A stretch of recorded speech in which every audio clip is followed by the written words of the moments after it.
오늘 우리가 읽은 말씀 열왕기상 19장 18절의 말씀을 보면 하나님께서 말씀하시기를 내가 이스라엘 가운데 7,000명을 남겨두었다 이렇게 말씀을 하십니다. 도대체 이 7,000명은 어떤 사람들이었을까요? 안타깝게도 성경에서는 이 7,000명에 대한 더 상세한 부연 설명이 없기 때문에 우리가 바로 이 7,000명이 어떤 사람인가를 알기는 쉽지를 않습니다. 다만 성경들을 조금 살펴보면서 이 7,000명은 어떤 사람이었을까, 또 이들이 살았던 시대가 어떠한 시대였는가를 우리들이 조금 추론해 볼 수가 있을 것 같습니다. 먼저 신약 성경을 보게 되면 예수님께서 마지막 십자가의 길을 걸어가실 때 예수님 갈릴리 더 북방의 가이사랴 빌립보에서 사람들이 나를 누구라 하더냐, 너희는 내가 누구인 줄로 알고 있느냐, 이런 질문을 하시고 또 어떤 산에 올라가서 변화되시고 이제 그곳으로부터 직진 남쪽으로 내려가는 예루살렘까지의 길, 그래서 흔히 그 길을 십자가의 길이다 이렇게 이야기를 하죠. 바로 그 변화산에 올라가셨을 때 예수님 좌우편에 엘리야와 모세가 나타났습니다. 예수님께서 성육신 하시기 이전에 하나님을 섬겼던 하나님의 종들이 참 많았을 것인데 왜 하필이면 엘리야와 모세인가?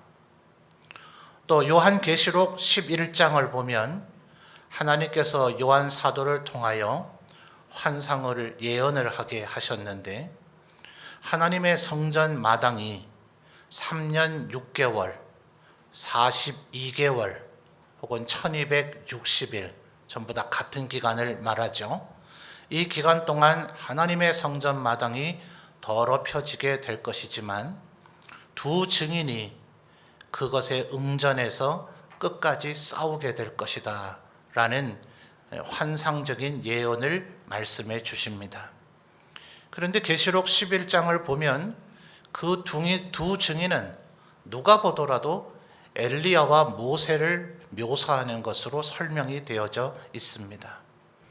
그러니 왜 하필이면 그곳에서도 엘리야와 모세인가? 신학자들은 성경 전체를 통틀어서 이스라엘 백성들이 겪어야만 했던 가장 강력한 대적과 싸웠던 대표적인 두 사람, 그 사람이 바로 모세와 엘리야다 하는 것이죠.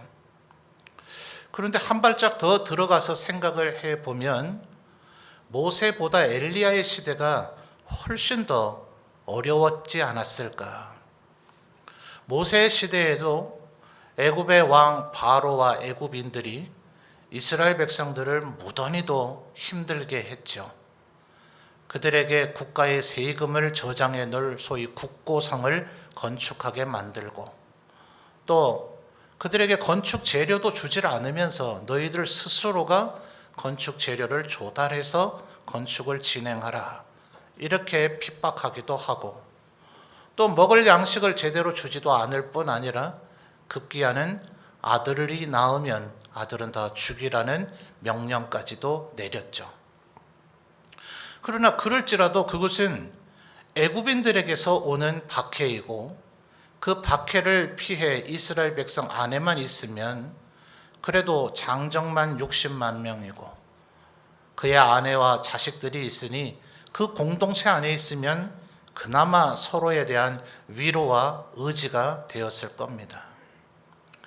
아마 모세가 선두에 서서 바로와 대결하면서 하나님의 백성, 내 백성을 내어놓으라 이렇게 10번이나 바로와 싸울 때에도 언제나 이스라엘 백성들이 모세를 따르고 순종적이었던 것만은 아니지만 그래도 모세에게 그 이스라엘 백성이 있다는 것 자체가 한편으로는 큰 위로가 되었을 것입니다.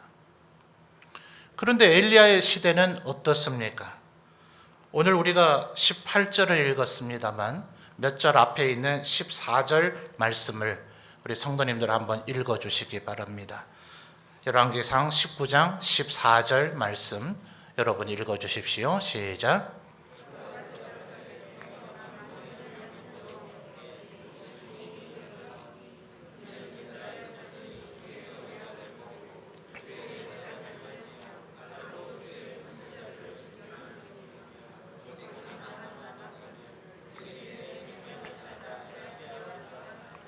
아멘. 자, 14절 말씀은 하나님 앞에서 엘리야가 지금 탄식하고 있는 내용인데 14절 하반절에 엘리야 선지자가 뭐라고 얘기합니까? 이 아합과 이세벨을 비롯한 이스라엘 백성들이 하나님의 선지자들을 죽였고 오직 나만 남았다.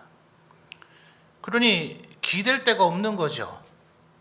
차라리 이세벨의 원래 고향이었던 두로와 시돈에 가면 하나님 섬기면 죽는다든지, 북방의 아람이 계속해서 이스라엘을 압박해 왔으니까 아람 땅에 가서 하나님을 섬기면 죽는다든지 이러면 북이스라엘 안에만 숨어 있으면 그래도 안전할 것 아니에요.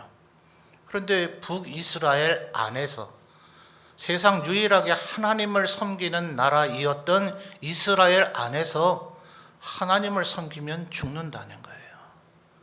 그러니 아마 굳이 비교한다면 모세와 엘리야의 시대 중에서도 이 엘리야의 시대 때가 가장 힘들고 어려울 때가 아니었을까.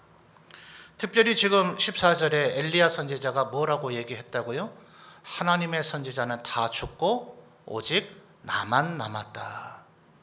그런데 여러분 한 장 앞에 18장으로 한번 가보겠습니다. 18장을 보면 자, 4절 말씀을 한번 여러분이 읽어주시죠. 18장 4절 말씀입니다. 읽어주십시오. 시작.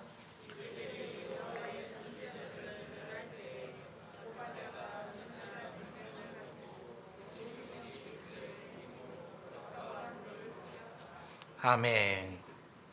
자, 3절 한 절 앞에 3절을 보면 이 오바댜가 어떤 사람인가를 설명해 주고 있는데요. 아합이 왕궁 맡은 자 오바댜를 불렀다 그러죠. 예전 개역 성경에는 국내 대신이다 이렇게 불렀습니다. 그러니까 아마 현대적으로 말하면 한 비서실장쯤 되는 위치일 거예요. 그 사람이 지금 분명히 선지자 100명, 4절 중반절에 분명히 그렇게 얘기하고 있죠. 자칭 선지자라거나 선지자 노릇을 한다라고 얘기하지 않고 분명히 성경은 선지자 100명을 굴에 숨겨 놓았다라고 이야기를 하고 있어요. 그런데 지금 이 18장은 이 비가 내리지 않은 지 3년이 지난 후에 엘리야 선지자가 이제 갈멜산 정상에서 바알과 아세라의 선지자들 850명과 바알과 여호와 하나님 중에 누가 진정한 하나님이냐 소위 그 영적 대결을 하기 위해서 아합 왕 앞에 스스로 모습을 드러낸 겁니다. 지난 3년간 아합 왕이 엘리야를 얼마나 찾았겠어요. 그러니 오바댜가 지금 두려움에 떨며 이렇게 얘기합니다. 내가 그동안 선지자 100명을 이렇게 숨겨 놓았는데 지금 아합 왕에게 가서 엘리야 선지자가 왕을 만나고자 합니다 이렇게 얘기했는데 그 뒤에 당신이 자취를 감추거나 하나님께서 당신을 만약 어디론가 옮겨버리신다면 아합 왕은 내가 거짓말했다거나 그동안 엘리야 선지자와 접촉이 있었다거나 엘리야가 어디 있으면 고하라 했는데 고하지 않았다고 나를 죽일지도 모르지 않느냐 이렇게 두려워합니다. 그 얘기를 13절에서 다시 한번 얘기를 해요. 자, 18장 13절을 또 한번 이어서 읽어볼까요? 18장 13절입니다. 시작.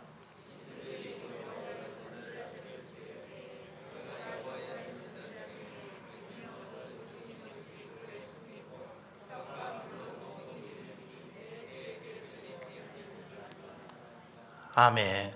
자, 하반절 마지막에 뭐라 그럽니까? 내 주에게 들리지 아니하였나이까. 내가 이렇게 목숨을 걸고 선지자들을 숨겨줬다는 걸 정말 모르십니까? 지금 이런 일을 나에게 시켰다가 나를 더 위험에 처하게 하는 것을 정말 모르십니까? 내가 그동안 하나님을 위해서 이렇게 충성과 헌신했다는 걸 정말 모르시는 겁니까? 이런 의미로 지금 내 주에게 들리지 아니하였나이까? 이렇게 이야기를 하는 거죠.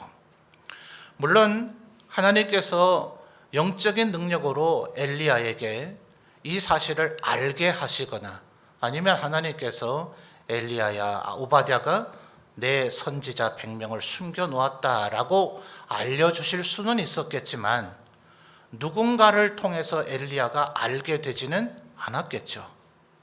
만약 엘리야가 알 수 있을 정도라면 오바댜가 있는 그 왕궁의 여왕 이세벨이 모를 리가 있겠습니까? 이세벨이 알게 되었다면 이 선지자 100명과 이 오바댜를 그냥 두었겠습니까? 그들도 다 죽였겠죠. 그러니 아마 13절 하반절의 이 말은 오바댜가 너무나 답답해서 한 얘기지만 실제로는 아마 엘리야는 이 사실을 몰랐을 가능성이 많았을 겁니다. 근데 어쨌든 지금 오바댜가 이렇게 얘기를 했잖아요. 그런데 우리가 잠시 전에 읽었던 19장 14절은 오바댜와 이런 대화를 나눈 이후 아닙니까? 그렇다면 엘리야는 뭐라고 말해야 돼요? 하나님의 선지자들을 저들이 많이 죽였지만 이 땅에 이제 하나님의 선지자는 101명이 남았습니다. 이렇게 말했어야 맞지 않나요? 그런데 19장 14절에서 뭐라고 얘기했다고요? 오직 나만 남았거늘. 자, 왜 그럴까요? 어떤 면에서는 오바댜가 이런 말을 하고 난 후 엘리야는 바로 갈멜산으로 이동을 했기 때문에 이 동굴에 가서 선지자 100명을 만나보지는 못했을 거예요. 또 어떤 면에는 분명히 오바댜가 이렇게 충성스러운 하나님의 일꾼이었지만 아합과 이세벨도 깜빡 속은 거죠. 만약 이세벨이 자기의 최측근이라 할 수 있는 자기 남편 혹은 자기도 아마 부리지 않았겠습니까? 여왕이야 충분히 국내 대신 왕궁을 맡은 자에게 명령할 일 많을 거 아니에요. 그런데 자기가 가장 지척에 두고 명령을 하는 자가 자신의 명을 어기고 하나님을 섬기고 있다면 그 사람을 뭐 때문에 왕궁 맡은 자의 지위에 그대로 두었겠어요. 그러니 아합과 이세벨도 깜빡 속은 거죠. 그러니 이 사실을 누가 믿을 수 있겠어요? 아합과 이세벨 생각할 때는 이 오바댜도 내 말을 충성스럽게 따를 것이다. 주의 선지자가 어디 있으면 오히려 나에게 고발할 것이다. 그들을 잡아다 감옥에 가두거나 죽이는 일을 오히려 직접 수행할 것이라는 믿음이 갔기 때문에 이 지위의 신하로 삼아놓지 않았겠어요. 그러니 엘리야들 이 사람을 믿을 수 있겠습니까? 눈으로 직접 보지 않았다면 오바댜의 이 말 한마디로 믿기는 어려울 수도 있었을 거예요. 자, 지금 19장 14절에서 엘리야가 뭐라고 생각하고 있다고요? 이 세상에 하나님을 섬기는 자는 다 죽었고 오직 나만 남았다. 자, 그렇다면 이 18절의 7,000명은 어떨까요? 하나님께서는 이 7,000명을 향해서 비록 18절 하반절에 바알에게 무릎 꿇지 않고 바알에게 입맞추지 않았다. 이 평가만 해도 대단한 평가이기는 하지만 이들을 가리켜서 선지자라고 얘기하지는 않았어요. 내 선지자 7,000명을 내가 남겨뒀다 이렇게 얘기하지는 않으셨단 말이에요. 오바댜가 숨겨놓았다는 선지자 100명도 엘리야는 선지자라고 얘기하지를 않고 오직 나만 남았다고 얘기하고 있다면 이 7,000명을 엘리야가 직접 보고 확인했다 하더라도 이들은 선지자다 이렇게 얘기하지는 않았을 것 같습니다. 여러분, 구약 시절 소위 머리에 기름 부으심을 받는 이들, 그래서 그들을 메시아라 그러죠. 헬라 말로는 그리스도. 이제 예수님께서는 하나님이시자 인간인 유일한 그리스도. 그래서 주님을 부를 때는 그저 그리스도라 하면 안 되고 예수 그리스도라 불러야 마땅합니다. 그리스도라 하는 메시아 이 직분은 구약 때도 많이 있었기 때문에 그렇죠. 그런데 이 기름 부으심을 받는 메시아라는 직분은 사실은 세 종류죠. 왕과 선지자와 제사장인데 북이스라엘의 왕들은 애초부터 정당성이 없죠. 하나님이 세우지 않았는데 자기 멋대로 누군가를 죽이고 스스로 왕이 됐으니 자기가 왕이라고 주장할지는 모르지만 하나님의 입장에서는 그들은 진정한 왕이 아닙니다. 하나님이 인정하신 왕은 오직 다윗과 다윗의 후손들이죠. 그러니까 그들은 태어남으로써 왕이 됩니다. 그들 중에 누군가의 왕자는. 또 한 가지의 직분은 제사장이죠. 이들은 아론의 후손 가운데 제사장이 세워져서 이들 또한 태어나면 그 중에 누군가는 제사장이 됩니다. 그러나 선지자는 어떻습니까? 아버지가 선지자였다고 해서 선지자가 된 일도 없고 태어날 때부터 선지자가 된 일은 없습니다. 오직 하나님으로부터 부르심을 받아서 말씀을 선포할 때, 그가 그 사역을 감당할 때, 그 일을 할 때에 그를 비로소 선지자, 하나님의 말씀을 먼저 알아서 백성들에게 전하는 자, 하나님이 보여주신 환상과 비전을 먼저 보아서 백성들에게 말하는 자이므로 선견자, 하나님의 말씀을 맡아 두었다가 그 말씀을 선포하는 자이므로 예언자, 이렇게 부르는 거예요. 어쩌면 엘리야 선지자는 오바다가 숨겨놓았다는 백명을, 그 사실 자체를 믿지 못했을 수도 있습니다. 그런데 아까 우리가 살펴본 바대로 18장 4절과 13절에서 오바댜는 그들을 어떻게 했다 그러죠? 동굴에 감춰뒀다 그래요. 자, 그러면 이들은 이세벨에게 죽지 않기 위해서 지난 3년간 했던 일이 뭡니까? 숨어 있었던 거죠. 동굴 속에 숨어 있음으로 그저 살아남는 것이 이들이 할 수 있는 일, 이것이 전부였어요. 그래서 어쩌면 엘리야 선지자는 그게 무슨 선지자냐, 이렇게 얘기하고 있을런지도 모릅니다.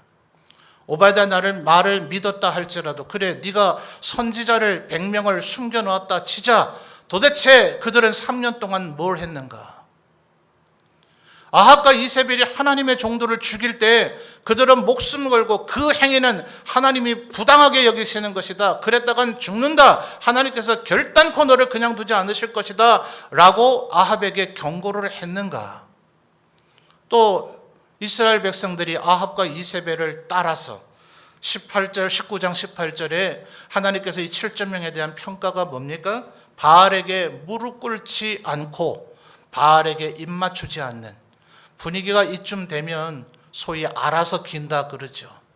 알아서 바알에게 협력하고 알아서 아합과 이세벨에게 충성을 다하는 이들이 있었을 때에 그들의 잘못을 책망을 했던가? 엘리야는 지금 외로운 거죠. 나 혼자 지난 3년 동안 목숨 걸고 이것저것을 다니면서 아합의 잘못, 이세벨의 잘못, 이스라엘 백성들의 잘못을 책망하고 그들에게 경고하고 있는데 그들은 도대체 뭐 했단 말이냐? 아마 이런 각도에서 그들을 선지자라고 인정할 수 없었을런지 모릅니다. 오바댜의 눈에는 분명히 그들은 선지자인데, 한때 아마도 그들이 말씀의 사역을 했길래, 또 이세벨이 그들 또한 죽이려고 했길래, 이세벨에게 들통나면, 이세벨에게 보여지면 그들이 죽을 것이 분명하길래 동굴 속에 숨겨 놓았겠죠. 그래서 그들은 살아남았지만 말씀 사역은 어쩌면 못했는 가운데 있었을 거예요. 오바댜는 그들을 선지자라 부르지만 엘리야는 그들을 선지자로 인정하지 않기에 선지자는 오직 나만 남았다, 하나님 앞에 이렇게 탄식하고 있는 겁니다. 그런데 19장 18절 다시 한번 확인하십시오. 하나님께서 이들을 선지자라고 했다고요? 아니요. 선지자조차도 이렇게 아무것도 못하고 그저 동굴 속에서 살아남는 것밖에 할 수 없는 이런 너무나 절박한 상황이었는데 이 7,000명은 과연 뭘 할 수 있었을까요? 이들이 한 마을에 설마 살고 있었을 것이라고 생각하고 계신 건 아니죠. 이스라엘 각 지방 모든 지방이 다 바알을 숭배하고 바알에게 굴복했는데 어느 동네 어느 시에 가니까 7천 명이 우리는 죽기를 각오하고 오직 하나님만 섬기겠다 이랬다면 그들 다 죽였겠죠. 그러니까 지금 이 7천 명은 한 곳에 모여 있는 사람이 아니에요. 선지자처럼 드러내고 선지자 역할을 해야 선지자거든요. 선견자의 역할, 예언자의 역할을 해야 선견자, 예언자라고 불려지는 거거든요. 구약에 나타난 소위 대선지든 소선지든 그들이 하나님의 말씀이 그들에게 임하니라, 그들이 하나님의 말씀을 전하니라, 그럴 때 그들을 선지자라고 부르는 거지, 그 사역이 종료가 되어지고 그 사역을 하지 않으면 더 이상 그들은 선지자로 불려지지 않는 거예요. 그러니 지금 이 100명은 어쩌면 엘리야 눈에는 저건 선지자가 아니다 라고 지금 말할 형편에 있었을런지 모릅니다. 이 7천 명은 어땠을까요? 그들보다 더 했겠죠. 아마 이들 스스로도 14절의 엘리야처럼 이렇게 생각했을 겁니다. 이 말씀을 이들 7천 명이 알고 있어서 하나님께서 진작부터 이들에게는 얘기를 해주셔서 나 외에도 6,999명이 어딘가에 있다 이렇게 생각한 것이 아니라 이들도 엘리야처럼 모두 다 똑같이 하나님 다 죽었습니다. 어쩌면 이들도 엘리야의 존재조차도 몰랐을지 몰라요. 아합이 그토록 그렇게 애타게 엘리야를 찾아내려고 했지만 엘리야는 어디에도 드러나질 않았거든요. 3년 동안요. 3일이나 3개월이 아닌 3년 동안 엘리야는 어디에 있는지 알 길이 없었습니다. 그러니 이 7천 명인들 엘리야 선지자가 어딘가엔 살아 계시다라고 과연 생각했겠느냐는 거예요. 엘리야든 선지자 노릇을 제대로 했든 못했든 또 이들의 영적인 상태나 형편이 어떠했든 7천 명들도 전부 다 아마도 19장 14절에 엘리야의 생각처럼 이들 모두 다 죽고 나만 남았다. 이런 영적인 고립감을 아마 느꼈을 것 같습니다. 여러분, 엘리야는 그동안 어떻게 살아왔나요? 지난 3년간. 17장으로 한번 거슬러 가볼까요? 17장 1절부터 이제 열왕기에서 소위 엘리야의 이야기가 시작됩니다. 이때부터 엘리야가 등장되어져요. 17장 1절 여러분이 한번 읽어주시죠. 시작.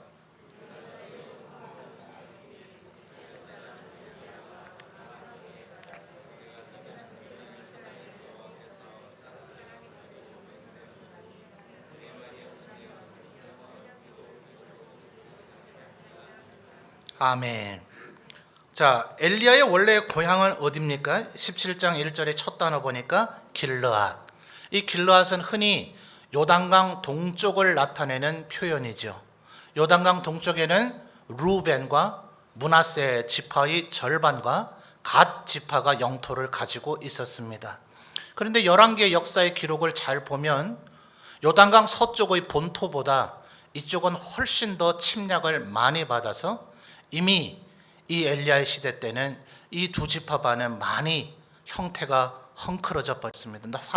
남아있는 사람이 그다지 많지가 않았습니다.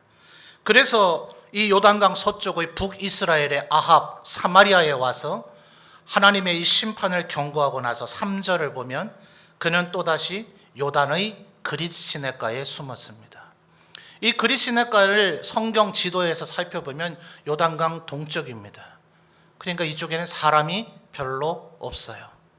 하나님께서 이 엘리야 선지자를 무엇으로 먹였습니까? 4절과 6절을 보면 까마귀들이 떡과 고기를 가져다 줬어요. 구약 레위기 율법의 규정대로 하면 까마귀는 부정한 동물입니다. 까마귀가 가져다 준 떡과 고기도 부정합니다. 근데 엘리야는 그걸 먹을 수밖에 없었어요. 그릿 시냇가 근처에는 엘리야에게 먹을 것을 나눠주거나 베풀어 줄 수 있는 사람들, 인적 자체가 아예 없었으니까요. 아니요, 있었다 하더라도 그릿 시냇가 근처 어느 마을에 엘리야가 나타났대더라 라는 소식이 전해지면 아합에게 알리지 않으면 그 마을은 몰살당하는 거예요. 이미 다윗왕 사울이 다윗을 죽이고자 할 때에 그 같은 일은 했었잖아요. 그러니 지금 엘리야가 인가에 사람들이 있는 곳에 있을 수 있습니까? 그렇기 때문에 지금 그릿 시냇가에 격리, 소위 고립되어져서 홀로 까마귀가 가져다 주는 떡과 고기로 목숨을 연명할 수밖에 없었던 겁니다. 8절 이어지는 말씀부터를 보면 이제 엘리야 선지자는 아예 이스라엘 영역을 벗어나서 시돈 땅, 9절에 나타나죠. 시돈에 속한 사르밧이라고 하는 도시에 과부에게 가게 됩니다. 10절 말씀을 보면 이 사르밧 과부와 이 엘리야가 처음 만나는 장면을 설명해 주고 있는데, 엘리야가 성문에 가까이 이를 때에 한 과부가 그곳에서 나뭇가지를 줍고 있습니다. 그러니 이 과부, 이 여인의 위치는 성 안입니까? 성 밖입니까? 성 밖이죠. 그럴 수밖에 없겠죠. 성 안에는 권력자들만 주로 살거든요. 그래서 공산주의 혁명이 일어났을 때 소위 부르조아를 타도해야 된다 이러죠. 프랑스 말에서 나온 어원인데 부르가 성입니다. 성 안에, 그래서 유럽에 가면 스트라스부르크, 게티스버그 이런 부르크에서 파생된 단어로 된 도시들이 많죠. 도시 안에는 왕과 귀족과 학자들과 신하들, 소위 가진 자들이 살고, 가난한 자들, 과부와 같은 이들은 성 밖에 고대로부터 살도록 되어져 있어요. 그러니 과부의 집 주변에 이웃이 있었을까요? 지금 이 엘리야가 과부에게 와서 나에게 먹을 것을 좀 달라 하니 이 과부가 뭐라 얘기합니까? 우리 집 먹을 거 없습니다. 나한테 있는 거는 밀가루 한 줌하고 기름 조금밖에 없어서 이걸로 마지막 빵을 만들어서 내 아들과 먹고 우리 둘이 죽으려고 합니다. 옆에 이웃이 있었다면 이런 극단적인 결심을 하겠습니까? 최소한 나에게 좀 먹을 것을 좀 나눠주세요 라고 구걸이라도 할 것 아니에요. 사르밧 과부가 이렇게 한 것은 이 여인은 성 밖 어딘가에 고립된 위치에서 살고 있었을 것이라고 신학자들은 이해합니다. 그러니 엘리야가 이 17장의 마지막 부분까지, 소위 18장 1절은 많은 날이 지나고 엘리야가 어디 숨어 있었던 겁니까? 시돈 땅, 이스라엘 땅을 아예 벗어난 시돈 땅, 그것도 도시가 아닌 촌에 아주 숲속 외진 곳에 있는 과부의 집에 혼자 살았던 거예요. 엘리야가 이래야만 했을 형편입니다. 왜요? 이세벨에게 포착되면 죽으니까요. 이스라엘 안에서도 죽임을 당할 터인데 이곳은 도로와 시돈, 바로 이세벨이 공주로 자라난 바로 그 나라입니다. 어쩌면 등잔밑이 어둡다고 엘리야는 지금 적진 깊숙한 곳에 들어가 아주 깊숙한 숲속에 지금 숨어 있었던 거예요. 엘리야가 이랬을 정도라면, 선지자 100명이 오바다가 숨겨진 동굴 속에 이랬을 정도라면 이 7,000명은 어땠을까요? 뭔가 하나님 앞에 위대한 일들을 감당할 수 있었겠습니까? 이 3년 동안 아합에게 대항하거나 이세벨에 대항하거나 뭐 그렇게 할 수 있었을까요? 그런데 하나님께서는 지금 19장 18절에 이들에 대한 평가가 뭐라고 얘기합니까? 이 7,000명은 바알에게 무릎 꿇지 않았고 바알에게 입맞추지 않았다고 이야기를 합니다. 사랑하는 성도 여러분, 확진자가 5만 명을 넘어서더니 지난 3, 4일간은 아예 10만 명을 넘어버렸습니다. 인터넷에 올라있는 여러 언론 보도들을 또 글들을 보다 보니 어떤 이는 말하기를 이제는 가족, 친척, 친지, 지인 가운데 확진자가 한 명도 없는 사람은 찾아보기가 어려울 정도다. 인간관계가 아주 왕성하고 활발한 사람을 요즘 젊은 애들은 인싸라 그래요. 이제 혼자 외톨이처럼 사는 사람들을 아웃사이더라 그러죠, 영어로.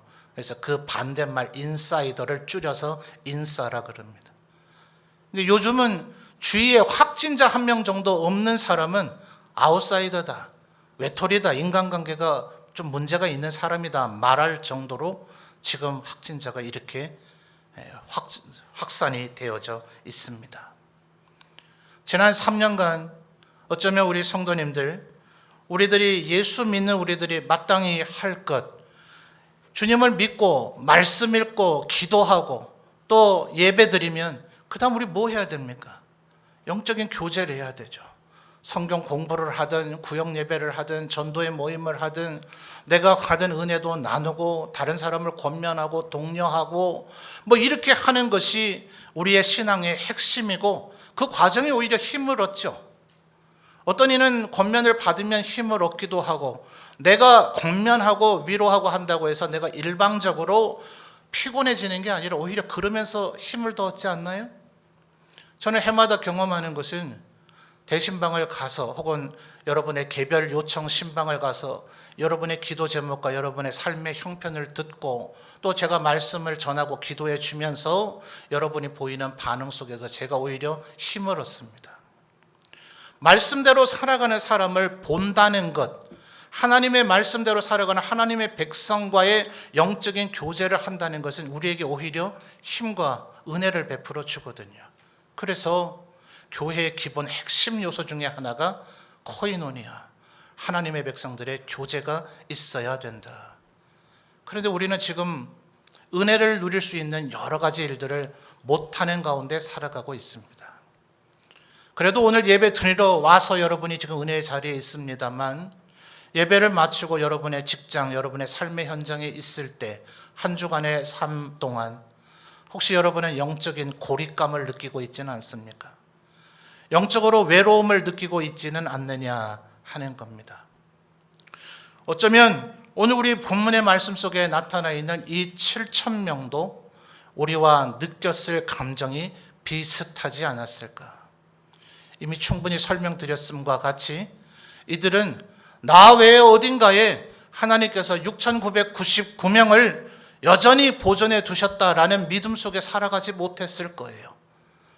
이 시대의 가장 대표적인 위대한 지도자인 엘리야조차도 이렇게 여겼듯 하나님 다 죽고 나밖에 남질 않았습니다. 하나님의 백성들은 다 사라져 버렸습니다. 어디에도 하나님을 섬기는 형체를 찾아볼 길이 없습니다 하는 이런 외로움과 영적인 고립감과 두려움이 엘리야의 마음을 아마 휩싸고 있었을 것입니다. 그런데 하나님께서는 지금 엘리야에게 두려워하지 마라. 이 땅에는 여전히 내 백성 바알에게 무릎 꿇지 않고 바알에게 입 맞추지 아니한 자 7,000명이 있다라고 얘기하셨다는 이 사실을 꼭 기억하시는 우리 성도들이 되시기를 바랍니다. 여러분, 이것은 하나님의 일관된 얘기였어요. 이사야 선지자를 통해서도 아름드리 상수리 나무가 송두리째 배임을 당한다 할지라도 얼마나 비극적인 묘사입니까? 그 굵은 아름드리 나무가 송두리째 도끼에 찍혀서 배임을 당한다 할지라도 그 구루터기가 내일의 소망이 될 것이라고 주님은 말씀해 주셨습니다. 우리들이 그 어떤 가혹한 시련에 노출된다 할지라도 우리의 삶의 형편과 환경이 아무리 힘들고 어려운 그런 상황이라 할지라도 하나님께서는 오늘도 여전히 이 땅에 7,000명을 남겨두셨는 줄 믿습니다. 그러니 이들이 무슨 위대한 일을 한 건 아니에요. 어마어마한 일을 한 건 아닙니다. 그렇다면 엘리야도 알았을 것이고 이세벨도 알았을 것입니다. 어쩌면 이들은 누가 보더라도 하나님의 백성이 없는 것처럼 전혀 하나님의 백성다워 보이지 않는, 어쩌면 이들은 이곳저곳으로 흩어져서 숲속에 들어가 있었을런지 모릅니다. 인적이 없는 곳에, 마치 그리 시냇가와 같은 곳에 사르밧 과부가 살았던 형편과 같이 주위에 이웃이라고는 없는, 그냥 혼자 숲속에서 까마귀가 물어다 주는 것이든 뭐든 그저 먹는 것으로 목숨을 겨우 연명하고 있는 채 3년을 보내고 있었을런지 모릅니다. 이들이 무슨 위대한 사역을 하나님 앞에 감당할 수 있었겠습니까? 그렇다면 엘리야가 이렇게 탄식하지는 않았겠죠. 그러나 하나님이 보시는 것은 우리의 보는 것과 다르죠. 하나님은 이들의 마음을 꿰뚫어 보고 계시는지라 이들의 마음이 하나님을 향하고 있음을 하나님은 알고 계셨습니다. 사랑하는 성도 여러분, 우리들이 홀로 영적으로 고립되어 있다 하더라도 모두 다 세상을 향해 나아가고 세상에 그저 바알에게 입맞추듯 이 세상에서 살아남기 급급하고, 어떤 이는 이단에 쓰러져 버리고 어떤 이는 얼토당토하는 세상에 사로잡혀 있다 할지라도, 나 혼자 고립되어 있는 것 같다 할지라도 내가 바알에게 무릎 꿇지 않으면, 내가 바알에게 입맞추지 않으면 나 외에도 또 다른 6,999명이 있다는 증거가 될 것입니다. 모쪼록 이 힘들고 어려운 시기이지만 하나님께서는 여전히 이 땅에 나 외에도 7,000명을 남겨두셨다. 이 믿음을 가지고 꿋꿋이 하나님 앞에서 견디고 인내하시는 우리 모든 성도들이 되시기를 바랍니다.